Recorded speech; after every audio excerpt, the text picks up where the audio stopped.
मंत्री ने योजनाएं दी उनको हमने धरातल पे लागू करने में हमने भी कोई कमी नहीं रखी। तो सबने टीम वर्क के रूप में काम किया। तो जनता के सुख दुख के हम पक्के भागीदार बने। जनता के आवाज से कह सकते हैं कि चौथी बार तो बाबा सरकार हमारी रिपीट होगी। और जहाँ तक बात है कि जो योजनाएं और विशेष करके बजट में जो घोषणाएं की, दोनों बजटों में, बजट समाप्त होते ही बजट सत्र, उसके बाद अप्रैल महीने में ही उनकी क्रियान्विति शुरू हो गई। ऐसा कभी राजस्थान की स्वतंत्रता के बाद आज इतनी सरकारें बनी, लेकिन ऐसा काम कभी नहीं हुआ कि बजट सत्र समाप्त होते ही उस बजट में की गई घोषणाओं की क्रियान्विति शुरू हो जाए। तो ये इस कारण से जनता को भरोसा है कि जो ये कहते हैं वो समय पे कर देते हैं। इसलिए आज एंटी इनकम्बेंसी का भी माहौल राजस्थान में नहीं है कि जहाँ भी मैं भी जाके खड़ा होता हूँ तो 100-50 आदमी फटाफट इकट्ठे आ जाते हैं। तो निस्संदेह ऐसा माहौल पूरे राजस्थान में, इस आधार पे हम कह सकते हैं कि हम वापस सरकार रिपीट करेंगे और हमारी सरकार बनेगी।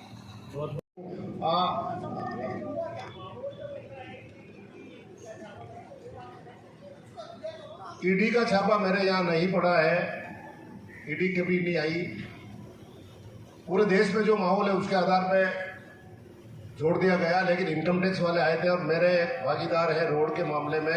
बॉम्बे के नासिक का रोड हमने बनाया है, चिपलून का महाराष्ट्र में रोड हमने बनाया जॉइंट वेंचर में, उन पे काम चल रहा था। उनके यहाँ रेड हुई, तो जब जॉइंट वेंचर में हम 50-50 के पार्टनर हैं और उनके यहाँ रेड हुई तो उनके यहाँ जो एंट्री मिली, हमारी लेन देन तो जब जेवी है तो होना ही है, तो उसमें जो एंट्री मिली वो सत्यापित करने के लिए या उनकी टीम उदयपुर ऑफिस में आई थी और मेरे सीए को और मेरे ऑफिस को बिल्कुल जैसे रेड कर दी वो वैसा वातावरण बना किया। उनको सही तरीके से आप करें, चुपचाप देख लेते तो इतना माहौल खराब नहीं होता। लेकिन इसीलिए चर्चा चली कि पूरे देश में जब ईडी का ने, सीबीआई का ने, वो इनकम टैक्स का माहौल चल रहा है तो सब ने, पत्रकार लोग भी वहाँ पहुँच गए थे, पूरे समाचार पत्रों में भी चल गया था, मेरे पास भी सुना आ गई ये इनकम टैक्स वाले आ गए, वो पहले भी आए हैं, 16 में फिर आए होंगे निस्संदेह। इसलिए वो माहौल, अगर वो चुपचाप जैसी वहाँ एंट्री मिली उनको ही सत्यापित करना था तो एक टीम भेजते, देख लेते, और अगर कोई ज़्यादा नुक्स निकलते और उसके बाद इतनी टीम लेकर के हमला करते तो ज़्यादा बढ़िया रहता। लेकिन अधिकारियों ने जिस प्रकार से किया उससे माहौल खराब हुआ और निस्संदेह आए थे और वो वापस सब चले गए हैं। और यहाँ जो वहाँ उनको देखना था वो बराबर सबके मिल गया, इसलिए उसमें ऐसी कोई बात नहीं। लेकिन देश में माहौल है कि ईडी, सीबीआई और इनकम टैक्स के नाम से उद्योगपतियों को, राजनेताओं को डराया धमका जा रहा है। तो जब मेरा नाम आया तो जनता ने अनुमान ही लगा दिया और पत्रकारों ने अनुमान लगा दिया कि शायद इसीलिए आए होंगे, और आया इस हिसाब से, नियत से नहीं। जो बात है सच तो यही कहना पड़ेगा। 5000 वोट कैसे बढ़ेंगे? आपने अभी बोला उस दिन इसलिए बढ़े कि जैसी चर्चा चली, मैं तो क्षेत्र में था, तो आज भी अगर ये ईडी वाले या ये तो उदयपुर ही आए और शायद निम्बाड़ा ऑफिस में आ जाते तो शायद 10,000 बढ़ वो तो केवल समाचार पत्रों में सुना और मेरी भी आवाज आपने सुनोगी। मेरे को भी तो ग्रामीण क्षेत्र में परसों दिन दौरा था और वहाँ टेलीफोन आया कि साहब आपके यहाँ तो ईडी वाले पहुँच गए सुबह, अपने आपके सीए को, उनको तो सुबह 3 बजे उठा दिया, जब से उनकी चेकिंग कर रहे हैं। मेरे को तो 1:30 बजे मालूम पड़ी, जबकि आते तो सबसे पहले कंपनी का मालिक मैं हूँ, चाहे मैं उसमें डायरेक्टर या पदाधिकारी नहीं हूँ, लेकिन मेरे को तो पूछना था, तो मेरे को तो पूछा नहीं। लेकिन वहाँ चले तो एक संशय तो हुआ ही, कोई न कोई गड़बड़ है।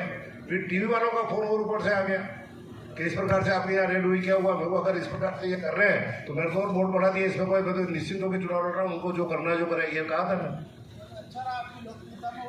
वैसे कहता हूँ कि जितना सम्मान माननीय मुख्यमंत्री महोदय पत्रकारों का राजस्थान में करते हैं और कोई मुख्यमंत्री भी नहीं करता होगा, इसमें कोई दो राय नहीं है।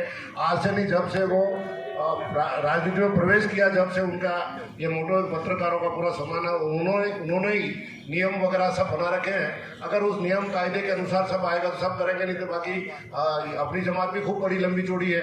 आज हम भी कहने लग जाए कि राजनेताओं को भी एक प्लाट दो, तो हम भी पूरी फौज हमारी भी बैठी है।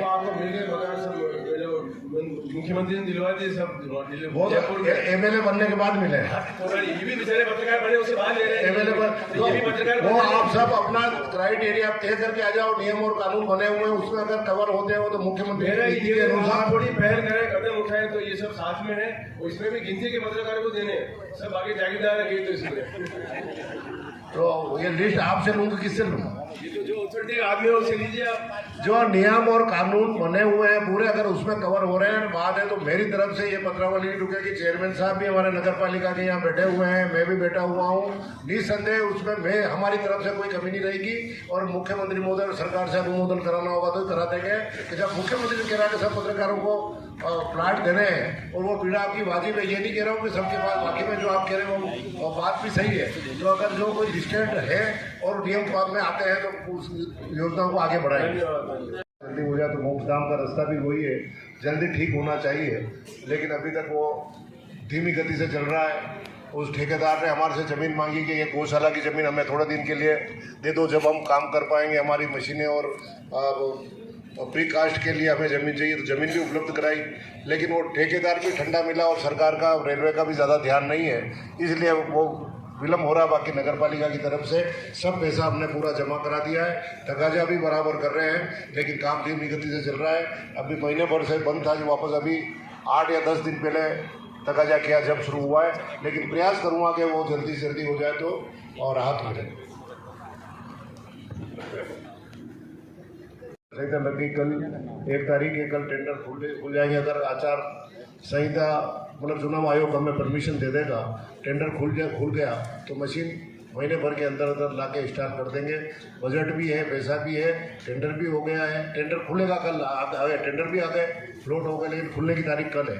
लेकिन चुनाव आयोग की परमिशन के बिना टेंडर खोल नहीं सकते, तो हमने चुनाव आयोग को लिखवा दिया कलेक्टर साहब के मार्फत कि हमारे यहाँ मशीन की नितांत आवश्यकता है, पेशेंट परेशान हो रहे हैं। तो अगर टेंडर खोलने की प्रक्रिया पूरी करा दी, टेंडर खुल गया, तो हम खरीद करके महीने भर के अंदर इसको सिटी स्कैन मशीन लगा दें।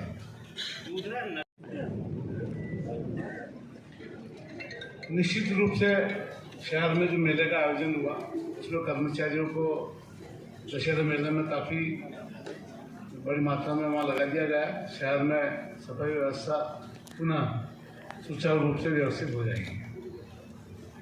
चल रहा है RSI Rajasthan road development corporation, वही रोड बनाएगा और उसने सर्वे भी शुरू कर दी है, तो रोड जरूर बनेगा। मुख्यमंत्री की घोषणा 200 करोड़ रुपए RSRTC को बजट में स्वीकृत करके ट्रांसफर भी कर दी। टोल टैक्स के लिए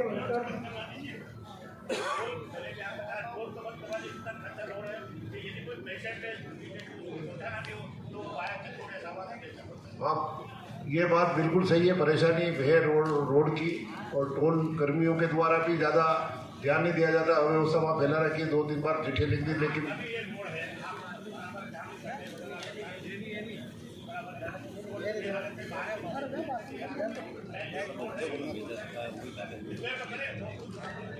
इस रोड को इस चुनाव के बाद प्राथमिकता से लेंगे, जैसी आप सबकी भावना सुनी, मेहनत पत्रकारिता बुराई, लेकिन मेरे वेल विशर है सब साथी, और सबके उद्बोधन सुने, उसके आधार पर विचार करो कि मुझे ये काम जल्दी अगले कार्यकाल में करना पड़ेगा। नगर पालिका वाले पूरा पत्रकारों को महत्व देने दे, लेकिन आपकी तरफ से पूरा पत्रकारों को महत्व है, सभी की तरफ से आपके सामने बात है। महत्व देने दे, लेकिन आपकी तरफ से पूरी मतलब तो मेरा ध्यान रखना, नगर पालिका का काम हो जब इनसे बात करेंगे।